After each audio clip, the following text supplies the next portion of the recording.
आदाब, नमस्कार।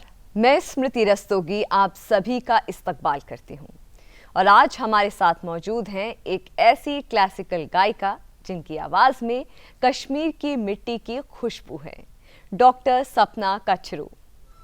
डॉक्टर सपना काचरू का बचपन से ही एक ख्वाब था, मौसीकी की दुनिया में अपना एक मकाम हासिल करना। गंधर्व महाविद्यालय से इन्होंने मौसीकी की तालीम हासिल की और फिर सविता देवी, डॉक्टर एल.के. पंडित और दिल्ली घराने के इकबाल अहमद खान जैसे उस्तादों की शागिर्दी में अपनी गायकी को निखारती चली गईं। दिल्ली विश्वविद्यालय से एमफिल करने के बाद इन्होंने कश्मीरी कल्चर और कश्मीरी मौसीकी पर पीएचडी की और जम्मू कश्मीर के लोक गीतों पर खास काम किया। यही नहीं, इन्होंने माई म्यूजिक माई कश्मीर किताब भी लिखी, जिसमें कश्मीर की मौसीकी को बड़ी खूबसूरती के साथ पेश करने की कोशिश की है। इनके सफर में इनके घर वालों के साथ साथ इनके शौहर संजय कचरू का भी भरपूर साथ मिला। अदायगी का अलग अंदाज और कश्मीर के लोक संगीत की खुशबू अपनी आवाज में लिए डॉक्टर सपना काचरू आज भी अपने उस्तादों के साए में कड़ी मेहनत कर रही हैं। परिवार और मौसीकी में तालमेल बिठाते हुए डॉक्टर सपना काचरू आज दिल्ली विश्वविद्यालय के दौलत राम कॉलेज में म्यूजिक की असिस्टेंट प्रोफेसर हैं और मौसीकी के नए मुस्तकबिल तैयार करने का काम कर रही हैं। बहुत बहुत स्वागत है आपका। नमस्कार, बहुत बहुत शुक्रिया। सपना जी, आज के प्रोग्राम की शुरुआत करते हैं हम आपकी गायकी के साथ। कुछ हो जाए आपके अपने अंदाज में। नियते शौक भर न जाए कहीं, नियते शौक भर न जाए कहीं, तू भी दिल से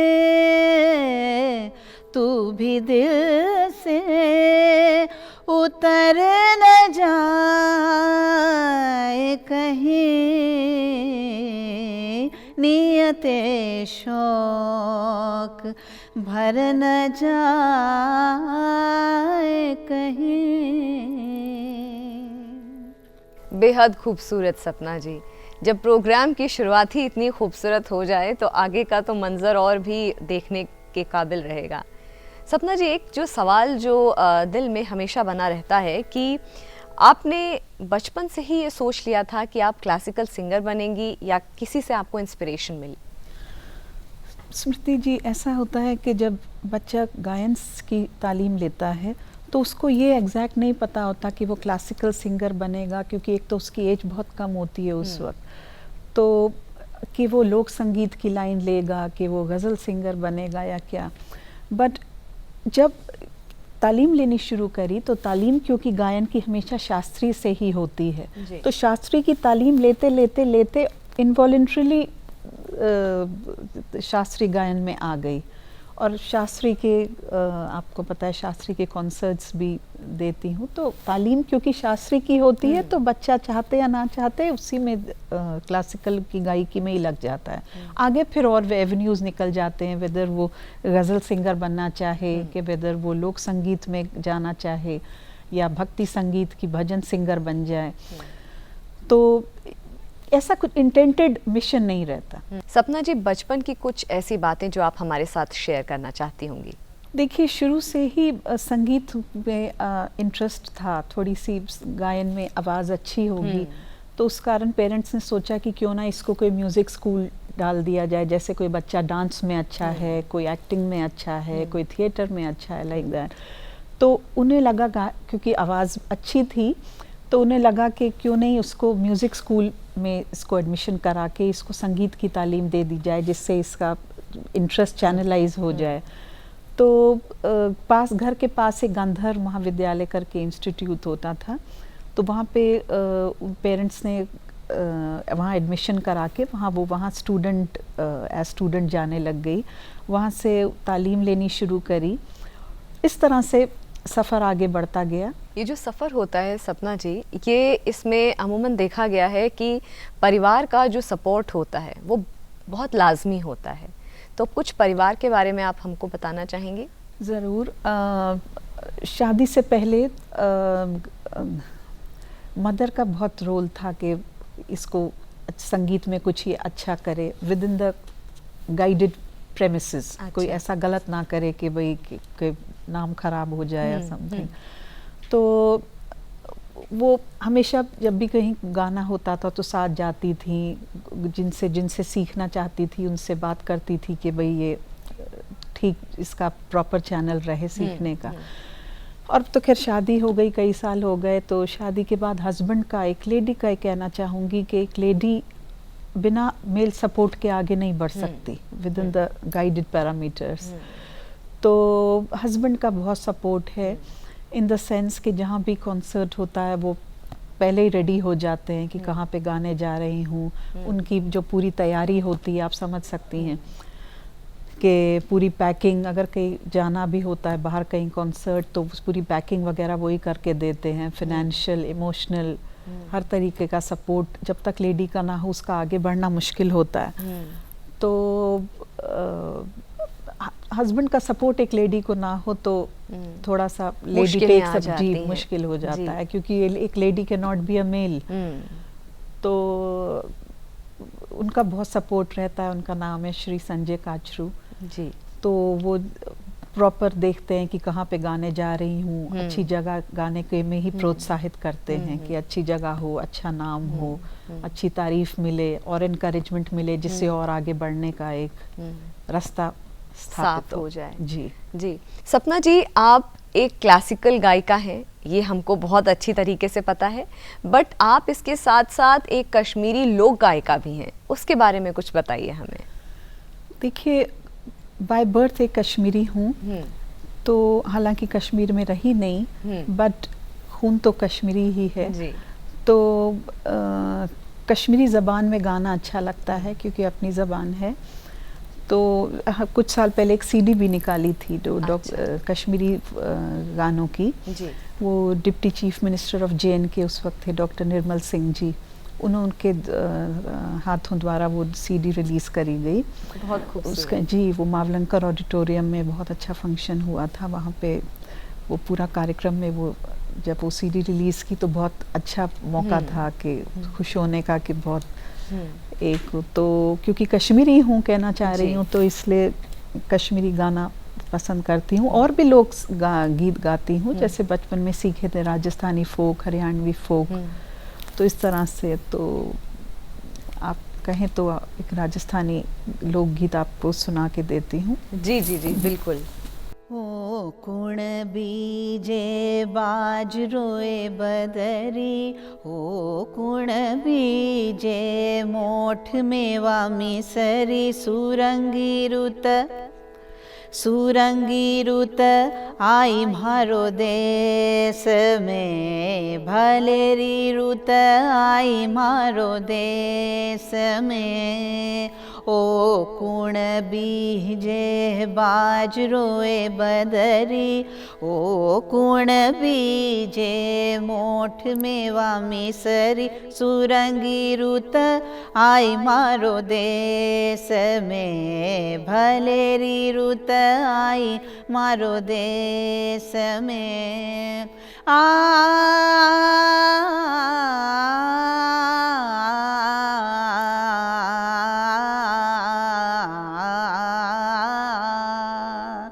राम जी बीजे बाज रोए बदरी, राम जी बीजे बाज रोए बदरी, काणु बीजे मोठ मेवा मिसरी, काणु बीजे मोठ मेवा मिसरी, सुरंगी रुत आई म्हारो देश में, भलेरी रुत आई म्हारो देश में।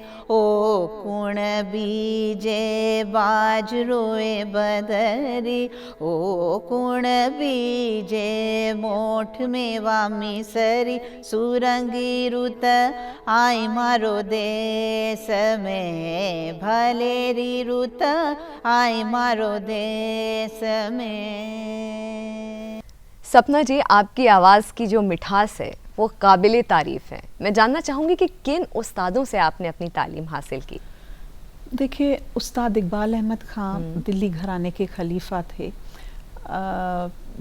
संगीत में घराने होते हैं, जैसे पटियाला घराना, पंजाब घराना, आगरा घराना, किराना घराना, ऐसे दिल्ली भी एक घराना है जिसके हेड थे उस्ताद चांद खां साहब। तो अब उनके नवासे जो हैं उस्ताद इकबाल अहमद खान साहब, वो दिल्ली घराने के टॉर्च बेयरर हैं, उनसे तालीम ली। अभी भी जारी है? जी, अभी तो जारी इसलिए नहीं है क्योंकि उनका 6-8 महीने पहले उनकी इंतकाल हो गया। तो वो उस कारण से it was a big shock. जी जी जी। तो पूरा एक स्टैंड स्टिल पे आ गया। बिल्कुल बिल्कुल।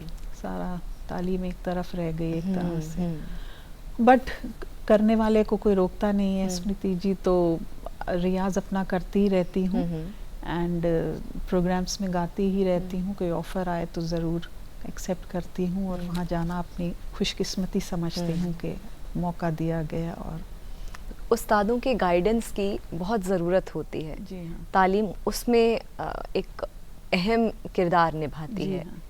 अच्छा, आपने मुझे बताया था कि आपने एक किताब भी लिखी है, माई म्यूज़िक माई कश्मीर। जी। तो मतलब आप गायिका हैं, आप टीचर भी हैं और आप एक लेखक भी हैं, तो इस किताब के बारे में बताइए। देखिए, किताब का लिखना ऐसे हुआ क्योंकि यूनिवर्सिटी में भी पढ़ाती हूँ, दिल्ली यूनिवर्सिटी में, तो वहाँ पर लिखना शायद एक टाइम पे उन्होंने कंपलसरी किया था कि कोई बुक लिखनी है, प्लस एक एडेड अट्रैक्शन था कि भाई अपनी लैंग्वेज में कोई बुक लिखी जाए। तो उस बुक का नाम रखा माई म्यूज़िक माई कश्मीर।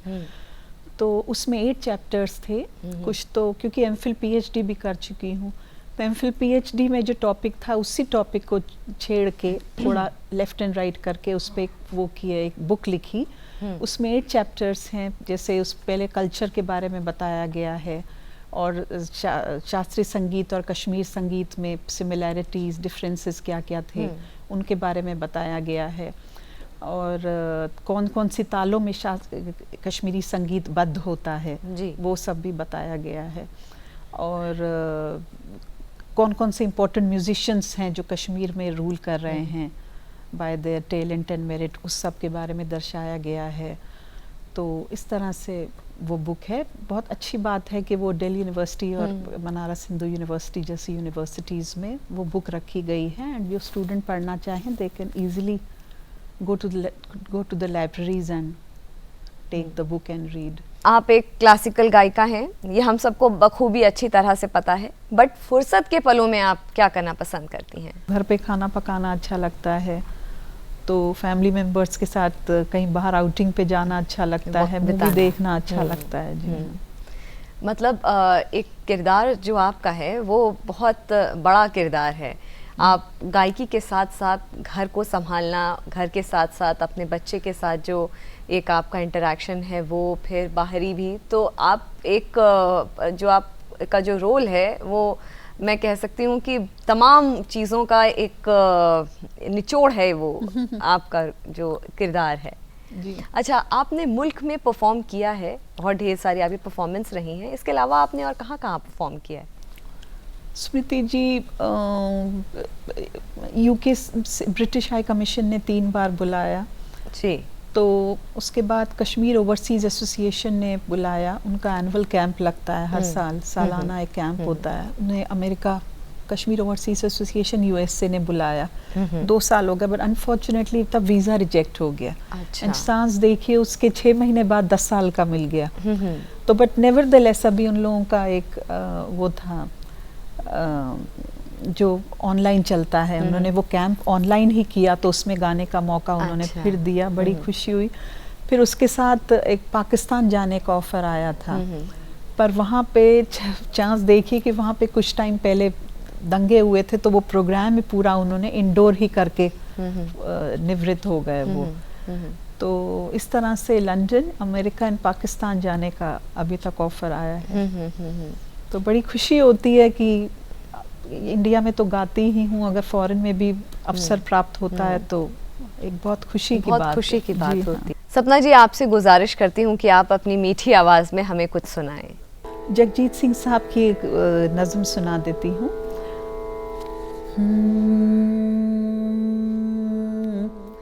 ये दौलत भी ले लो, ये शोहरत भी ले लो, भले छीन लो मुझसे मेरी जवानी, मगर मुझे को लौटा दो बचपन का सावन, वो कागज़ की कश्ती, वो बारिश का पानी, वो कागज़ की कश्ती, वो बारिश का पानी, मोहल्ले की सबसे निशानी पुरानी, वो बुढ़िया जिसे बच्चे कहते थे नानी, वो नानी की बातों में परियों का डेरा, वो चेहरे की झुर्रियों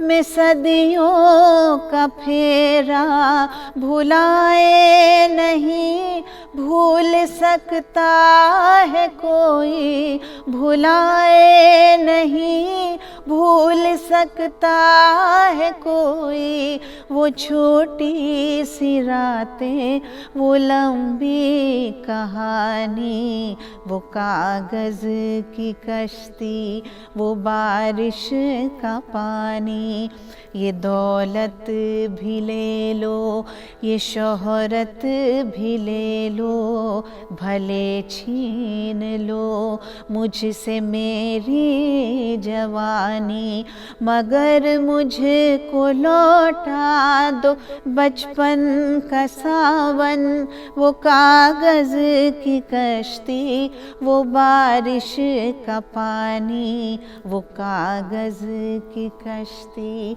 वो बारिश का पानी, वो कागज़ की कश्ती, वो बारिश का पानी। सपना जी, आप एक मिसाल हैं उन तमाम बच्चों के लिए जो क्लासिकल गायकी में अपना एक मकाम बनाना चाहते हैं। उनके लिए आप क्या पैगाम देना चाहेंगी? देखिए, क्लासिकल संगीत की तालीम ही क्लासिकल से होती है, क्योंकि अन्य संगीत तो क्लासिकल की ही उपज हैं, तो मेन तो क्लासिकल ही है। तो अगर बच्चा सीखना चाहेगा, छात्र सीखना चाहेगा, तो उसको सबसे पहले क्लासिकल ही सिखाया जाता है। ये नहीं होता कि गज़ल सिखा दी तो उसने गज़ल गा दी, क्योंकि आवाज़ बनाने में ही सालों लग जाते हैं। तो टू स्टार्ट विथ तो क्लासिकल ही है। तो जब वो क्लासिकल सीखता है, तो आपका सवाल क्या था? जो क्लासिकल गायकी में अपना कुछ मकाम बनाना चाहते हैं। जी, तो जब वो क्लासिकल सीखेंगे तो क्लासिकल सीखते सीखते उनको सालों लग जाएंगे, तो इतने देर में उनकी आवाज़ प्रिपेयर होती रहेगी फॉर फर्दर सिंगिंग। तो इतने में वो खुद ही डिसाइड कर लेते हैं कि वो लोक संगीत की कैटेगरी ऑप्ट करना चाहेंगे, कि वो क्लासिकल की कैटेगरी ऑप्ट करना चाहेंगे, कि वो भक्ति संगीत की तरफ या फिल्मी म्यूज़िक की तरफ जाना चाहेंगे।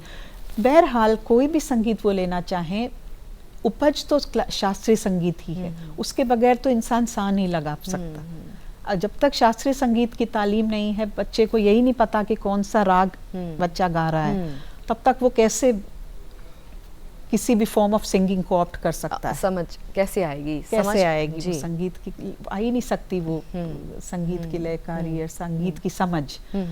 तो ये सारी समझ के लिए उसको क्लासिकल से ही रास्ता जाता ही शास्त्रीय संगीत से।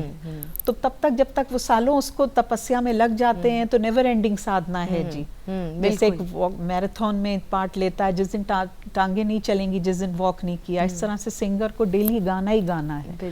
तो जब तक वो गाएगा गाएगा गाएगा बड़ा होगा, तब तक वो अपनी कैटेगरी लेने के लिए खुद ही समझदार हो जाता है कि वो कौन सी कैटेगरी को ऑप्ट करना चाहता है। क्योंकि तब तक वो समझ आ चुकी होती है कि मैं इस जो फॉर्म ऑफ सिंगिंग है, इसमें अच्छा परफॉर्म कर सकती हूँ या कर सकता हूँ।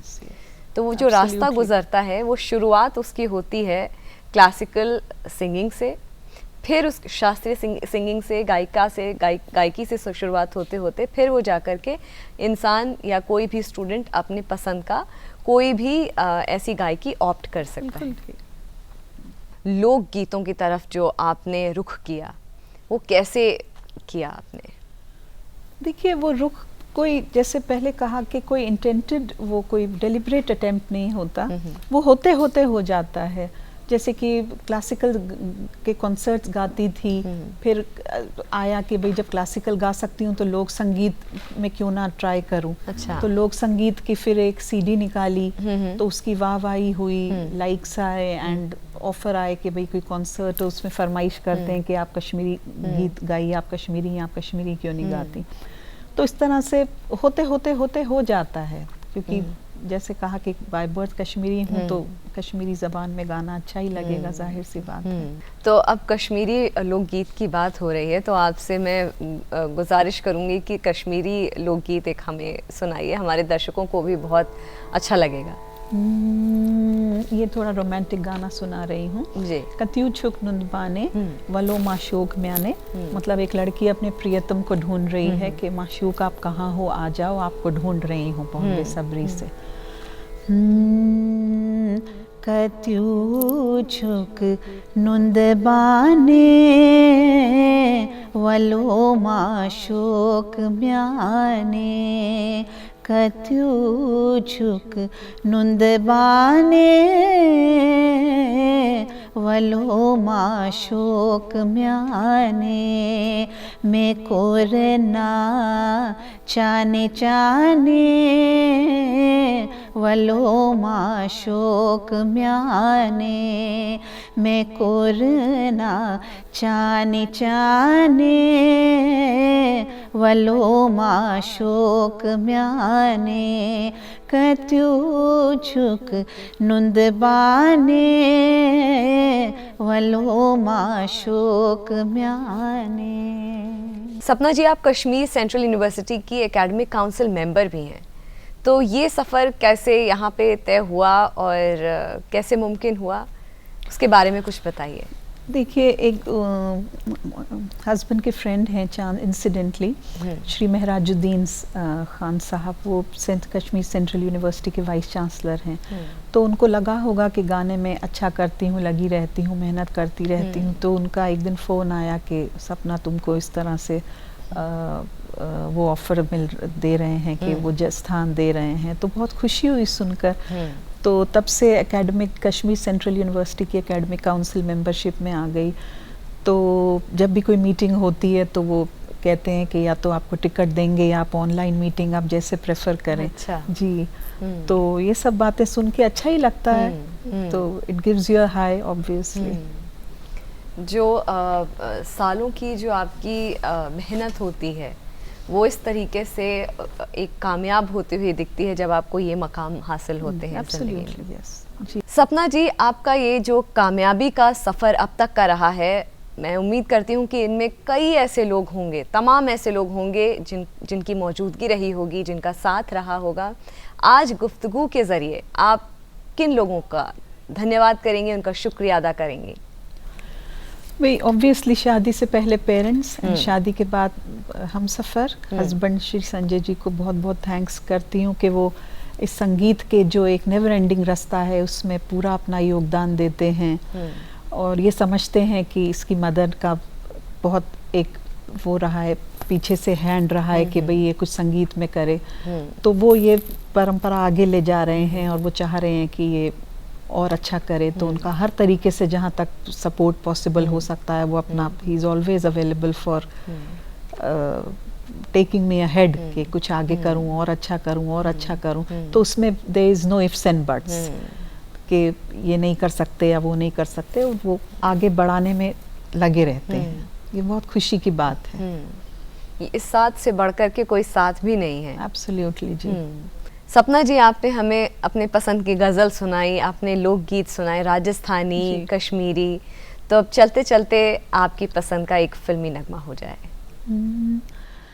मौसम है आशिकाना, है दिल कहीं से उनको ऐसे में ढूंढ लाना, ऐसे में ढूंढ लाना। मौसम है आशिकाना, है दिल कहीं से उनको ऐसे में ढूंढ लाना, ऐसे में ढूंढ लाना। मौसम मौसम है आशिकाना। सपना जी, आज आपसे मिलकर, आपसे तमाम बातें करके बहुत अच्छा लगा। आप गुफ्तगू में आई, हमारे साथ बातें करी, उसके लिए आपका तहे दिल से शुक्रिया। बहुत बहुत धन्यवाद स्मृति जी। बहुत ही खुशकिस्मती है कि आपने इतने अच्छे प्लेटफॉर्म पे आपने अवसर प्राप्त कराया, एंड इसके लिए बहुत बहुत आभारी। धन्यवाद जी। तो नाजरीन, फिलहाल गुफ्तगू में आज इतना ही। अगले हफ्ते फिर होगी मुलाकात एक नई शख्सियत के साथ। तब तक के लिए दीजिए मुझे इजाज़त। आदाब।